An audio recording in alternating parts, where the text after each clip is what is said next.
हिंदू समाज को बचाया जा सकता है। वे व्यक्ति हैं श्री नरेंद्र मोदी, श्री सुब्रमण्यम स्वामी, स्वामी रामदेव, श्री उदय ठाकरे और हिमानी सावरकर। अगर ये सभी मिलकर अभी से तय कर लें कि अगले चुनाव में नरेंद्र मोदी प्रधानमंत्री बनेंगे और अपने सहायकों से इसी एजेंडा पर लगा दें, तो बाला साहब के सपनों को साकार किया जा सकता है। यही उन्हें सच्ची श्रद्धांजलि होगी। धन्यवाद चांदना जी।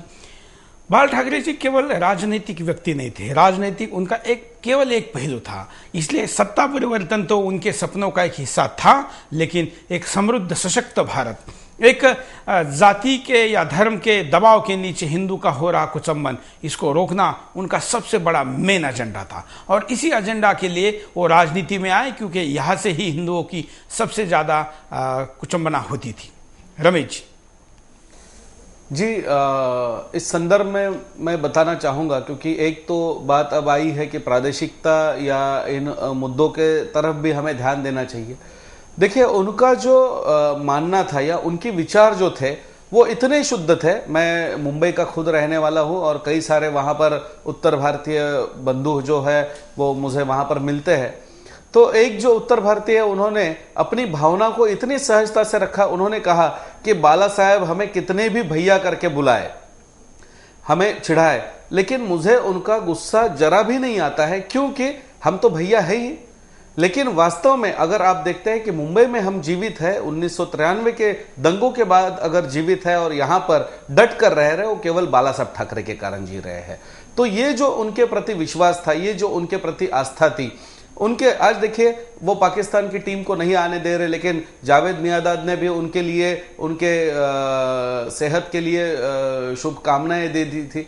तो उनके मन में जो था कि जो मन में है वो सच बोलो। देखिए, बाबरी जब गिराई गई तो कई सारे राजनेता थे, उन्होंने कहना शुरू कर दिया कि हमने गिराया नहीं है, हमने इसमें कुछ नहीं किया है, या वो गिरने के बाद हमें हमारे जीवन का सबसे बड़ा दुखद दिन है। उस दिन बाला साहब ठाकरे ने सबके सामने डट करके कहा, अगर वो शिव सैनिकों ने गिराई है तो मुझे उन पर नाज है और मैंने ये गिराई है, ये मैं मानता हूं।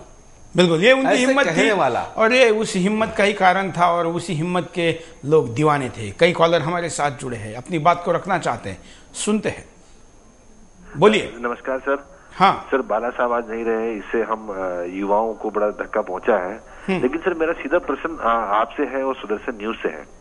मैं पूछना चाहता हूं सर, जिस तरह बाला साहब देश की उन्नति में जो काम करते थे, वो जब भी हम सुदर्शन न्यूज देखते हैं या आपका बिंदास देखते हैं, तो हमें ये मन में इच्छा होती है आपसे प्रश्न करने की कि वो छवि लगती है आपकी कि आप भी देश के लिए कुछ करें। तो क्या जो काम बाला साहब छोड़ के गए हैं, सुदर्शन चैनल वो आगे बढ़ाएगा, इसकी हम इच्छा रख सकते हैं?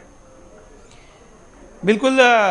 बाला साहब जैसे इस देश में जो कई महापुरुष हो चुके हैं, उनके सपनों का भारत बनाने के लिए ही सुदर्शन पहले से काम कर रहा है, और हम जरूर इस दिशा में आगे काम करेंगे, बल्कि कर ही रहे हैं। धन्यवाद।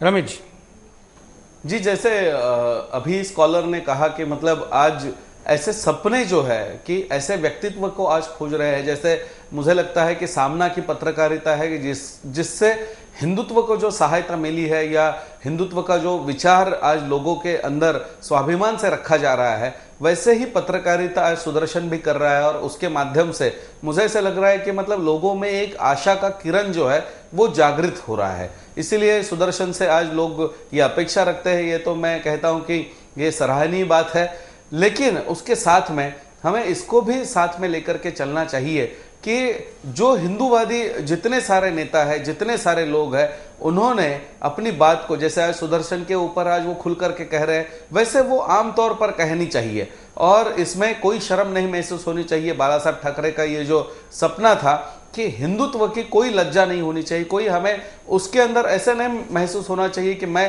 हिंदू हूं तो मैंने कोई गुनाह किया है। बिल्कुल। इस देश के पहले प्रधानमंत्री पंडित जवाहरलाल नेहरू ने लोकसभा में, संसद में कहा था कि मैं एक्सीडेंटली हिंदू हूं, और मुझे इसका मतलब एक तरफ हम कहते हैं कि हिंदुत्व का हम अभिमान है, उनको उसका खेद था।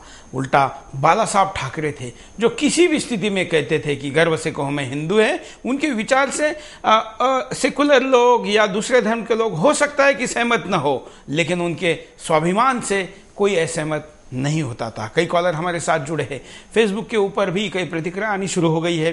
आप भी अपनी बात को रख सकते हैं। एक साथ हजारों कॉलर कॉल करते, इसलिए आप अगर फोन पर कॉल कर कर आपकी बात को नहीं रख पा रहे तो आप फेसबुक के द्वारा, SMS के द्वारा भी अपनी बात को रख सकते हैं। हम कॉलर के पास चलते हैं। बोलिए। वो आगे की बात कह देते थे। हाँ। जब उन्होंने पाकिस्तान के साथ क्रिकेट संबंधों का विरोध किया और क्रिकेट पिच को खोद डालने तक की बात की, तो यही मीडिया जो आज प्रेस में बाहर आया है उनकी खिल्ली उड़ाता था और उनका विरोध करता था। राष्ट्र नेता भी विरोध करते थे, लेकिन बंबई हमले के बाद सबको ये समझ आ गया है कि पाकिस्तान के साथ खोखले संबंधों को रखने का कोई औचित्य नहीं है। और यही बाला साहब की खूबी थी कि वो 10 साल 15 साल आगे की बात कह जाते थे और बड़े साफ और छोटे शब्दों में कहते थे। देश को उनके विचारधारा को मानना चाहिए, अपनाना चाहिए और एकजुट होकर हिंदुत्व के लिए काम करें, यही एक सच्ची श्रद्धांजलि होगी। बहुत अच्छी बात हरीश जी ने कही है। रमेश जी, इस पर क्या कहेंगे? जी देखिए, ये जो बात कही गई है, तो मैं इसे मानता हूं कि अगर इस विचारधारा को आगे बढ़ाना है तो देश में कई सारे नेता है, अब जैसे उद्धव जी है या राज ठाकरे है, या हम अगर ऐसे कहते हैं कि उसके बाद में नरेंद्र मोदी जी है, तो ये जो बात है कि इस बात को जैसे 26/11 का हमला हो या कल ही हमारे 3 जवानों को हिंदुस्तान पाकिस्तान की सीमा पर मारा गया, तो हमारे जवान तो मर रहे हैं, संसद पर हमला हुआ, हमारे जवान तो मर रहे हैं, लेकिन गवर्नमेंट ये कह रही है कि पाकिस्तान से क्रिकेट खेलने से सारे संबंध हमारे ठीक हो जाएंगे। तो ये जो कहना है, ये सपनों में कोई चीज खोजना है और इसकी कड़ी निंदा होनी चाहिए। और अगर इस सरकार को थोड़ी भी शर्म है तो वो अपनी श्रद्धांजलि के स्तर पर अगर कुछ कर सकते हैं तो पाकिस्तान का जो उन्होंने दौरा यहाँ पर आयोजित किया है, जो उन्होंने मैचेस रखी है, तो उन्होंने सबसे पहले उसको रद्द कर देना चाहिए। और हिंदुस्तान के जितनी भी स्वाभिमानी लोग हैं, उन्होंने सबसे पहले कहना चाहिए कि अगर ये मैच होती है तो हम में से एक भी व्यक्ति ये मैच नहीं देखेगा और हम इसकी कड़ा विरोध करेंगे। तो मुझे लगता है कि निश्चित रूप से बाला साहब के एक विचार को हम आगे लेकर जा सकते हैं। बिल्कुल, बहुत अच्छी बात यहाँ पर कही है कि जो गृह मंत्री बाला साहब के निधन पर आंसू बहा रहे हैं, जो प्रधानमंत्री अपना डिनर कैंसिल करके उनके दुख में शरीक होने का नाटक करे, ये अगर नाटक है या सच्चाई है, इससे साबित होगा कि बाला साहब ने कहा था कि पाकिस्तानी टीम को भारत में ना आने दो, तो बाला साहब की इस इच्छा को पूरा करो। आप ये नाटक या ढोंग मत करो कि केवल आपने डिनर कैंसिल कर दिया, केवल आपने सार्वजनिक कार्यक्रम कैंसिल कर दिए तो आपने बाला साहब को श्रद्धांजलि दी है। बहुत अच्छी बात यहाँ पर रमेश जी ने कही है। और भी कई कॉलर अपनी बात को रखना चाहते हैं, बोलिए। जी नमस्कार। जी नमस्कार। बाला साहब ठाकरे के निधन से हमें बहुत दुख है। मेरा सवाल आपसे ये है कि जैसे बाला साहब ठाकरे के भाषणों में एक बिंदास तरीका होता था, वो अपना हर एक काम एक बिंदास तरीके से करते थे। मेरा सवाल आपसे यह है, क्या सुदर्शन, क्या बिंदास बोल भी उन्हीं के रास्ते पर चलकर देश हित में और हिंदुत्व के लिए ऐसे ही काम करता रहेगा? क्या आपको कोई संशय है अभी जो हम कह रहे हैं उसमें? जी नहीं, जो अभी हम कह रहे हैं उसमें कोई संशय है? नहीं, बिल्कुल नहीं। तो हम कर ही रहे हैं और जोर शोर से करेंगे। बाला साहब ठाकरे के जाने के बाद जो कमी पूरी हुई है उसको पूरी करने लायक शक्ति तो शायद अभी हमारे पास नहीं है, लेकिन जितनी भी भगवान देगा उससे ज्यादा ही करेंगे। धन्यवाद। हम करते हैं।